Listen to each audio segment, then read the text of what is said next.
नमस्कार दोस्तों, आपका मेरे चैनल भक्ति ज्ञान त्योहार में हार्दिक स्वागत है। आज मैं आपको अनंत चतुर्दशी की व्रत कथा सुनाने जा रही हूँ। अगर आपको ये कथा पसंद आए तो कमेंट बॉक्स में अनंत भगवान की जय अवश्य लिखिए। साथ ही अगर आपने अभी तक मेरे चैनल को सब्सक्राइब नहीं किया तो सब्सक्राइब कर लीजिए और बेल आइकॉन पर क्लिक जरूर कीजिए, जिससे हमारे वीडियो के नोटिफिकेशन आपको मिलते रहें। हिंदू धर्म में अनंत चतुर्दशी व्रत का काफी महत्व है। इस दिन भगवान विष्णु के अनंत रूपों की पूजा के साथ साथ गणेश विसर्जन भी किया जाता है, इसलिए इस पर्व का महत्व और ज्यादा बढ़ जाता है। हिंदी पंचांग के अनुसार हर साल भाद्रपद मास की शुक्ल पक्ष की चतुर्थी तिथि को अनंत चतुर्दशी का त्योहार मनाया जाता है। इसे अनंत चौदस भी कहते हैं।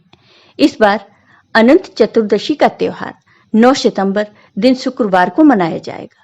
धार्मिक मान्यताओं के अनुसार जो व्यक्ति इस दिन भगवान विष्णु की विधि पूर्वक पूजा करता है, उसकी सभी मनोकामनाएं पूरी हो जाती हैं। उसे सभी तरह की समस्याओं से छुटकारा मिलता है और जीवन आनंद से भर जाता है। अब सुनिए अनंत चतुर्दशी की ये कथा। इस व्रत का जिक्र पुराणों में भी मिलता है। जब पांडव जुए में अपना सारा राजपाट हारकर वन में कष्ट भोग रहे थे, तब भगवान श्री कृष्ण ने अनंत चतुर्दशी व्रत करने की सलाह दी थी। भगवान श्री कृष्ण ने युधिष्ठिर से कहा कि अगर वह विधि पूर्वक अनंत भगवान का व्रत करेंगे तो इससे उनका सारा संकट दूर हो जाएगा और खोया राज्य फिर से प्राप्त हो जाएगा। भगवान श्री कृष्ण ने इस व्रत की महत्ता को समझाने के लिए पांडवों को एक कथा सुनाई, जो इस प्रकार है। प्राचीन काल में सुमंत नामक एक ऋषि हुआ करते थे। उनकी पत्नी का नाम दीक्षा था। कुछ समय के बाद दीक्षा ने एक सुंदर कन्या को जन्म दिया, जिसका नाम सुशीला रखा गया। लेकिन कुछ ही समय के बाद सुशीला के सिर से मां का साया उठ गया। सुशीला की मां की मृत्यु हो गई। अब ऋषि को बच्ची के लालन पोषण की चिंता होने लगी, तो उन्होंने दूसरा विवाह करने का निर्णय लिया। उनकी दूसरी पत्नी और सुशीला की सौतेली मां का नाम कर्कशा था। वह अपने नाम की तरह ही स्वभाव से भी कर्कश थी। जैसे तैसे भगवान की कृपा से सुशीला बड़ी होने लगी और वह दिन भी आया जब ऋषि सुमंत को उसके विवाह की चिंता सताने लगी। काफी प्रयासों के बाद कौंडिन्य ऋषि से सुशीला का विवाह संपन्न हुआ। विदाई के समय कर्कशा ने दामाद को कुछ ईंटें और पत्थरों के टुकड़े बांध कर दिए। कौंडिन्य ऋषि अपनी पत्नी को लेकर अपने आश्रम की ओर निकल पड़े। रास्ते में ही शाम ढलने लग गई और ऋषि नदी के किनारे संध्या बंदन करने लगे। इसी दौरान सुशीला ने देखा कि बहुत सारी महिलाएं किसी देवता की पूजा कर रही थीं। सुशीला ने महिलाओं से पूछा कि वे किसकी प्रार्थना कर रही हैं। इस पर उन लोगों ने उन्हें भगवान अनंत की पूजा करने और इस दिन उनका व्रत रखने के महत्व के बारे में बताया। व्रत के महत्व के बारे में सुनने के बाद सुशीला ने वहीं उस व्रत का अनुष्ठान किया और 14 गांठों वाला डोरा अपने हाथ में बांधकर ऋषि कौंडिन्य के पास आ गई। कौंडिन्य ऋषि ने सुशीला से डोरे के बारे में पूछा तो उन्होंने सारी बात बता दी। कौंडिन्य ने यह सब कुछ मानने से मना कर दिया और पवित्र धागे को निकालकर अग्नि में डाल दिया। इसके बाद उनकी सारी संपत्ति नष्ट हो गई और वे दुखी रहने लगे। इस दरिद्रता का उन्होंने अपनी पत्नी से कारण पूछा तो सुशीला ने अनंत भगवान का डोरा जलाने की बात कही। तब पश्चाताप करते हुए ऋषि कौंडिन्य अनंत डोरे की प्राप्ति के लिए वन में चले गए। वन में कई दिनों तक भटकते भटकते निराश होकर एक दिन भूमि पर गिर पड़े। तब अनंत भगवान प्रकट होकर बोले, हे कौंडिन्य, तुमने मेरा तिरस्कार किया था, उसी से तुम्हें इतना कष्ट भोगना पड़ा। तुम दुखी हुए, अब तुमने पश्चाताप किया है। मैं तुमसे प्रसन्न हूं। अब तुम घर जाकर विधि पूर्वक अनंत व्रत करो। 14 वर्षों तक व्रत करने से तुम्हारा दुख दूर हो जाएगा। तुम धन धान्य से संपन्न हो जाओगे।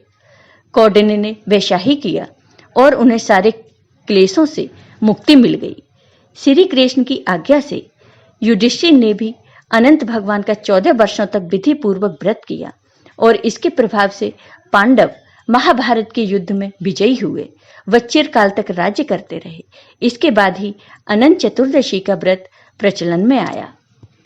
अनंत चतुर्दशी की पूजा विधि। अनंत चतुर्दशी पर सुबह सबसे पहले स्नान आदि कार्यों से निर्वृत्त होकर साफ वस्त्र धारण कर व्रत का संकल्प लेना चाहिए। अब पूजा स्थान को साफ कर लें।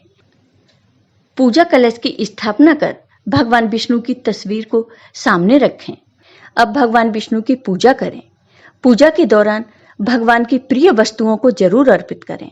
भगवान विष्णु को पीला रंग अधिक प्रिय है, इसलिए इस दिन इनकी पूजा में पीले फूल, मिठाई आदि का प्रयोग करें।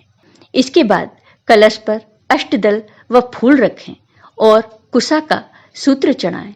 इसके बाद पूजा स्थल पर सूत में कुमकुम हल्दी लगाकर 14 गांठ के अनंत सूत्र को तैयार करें।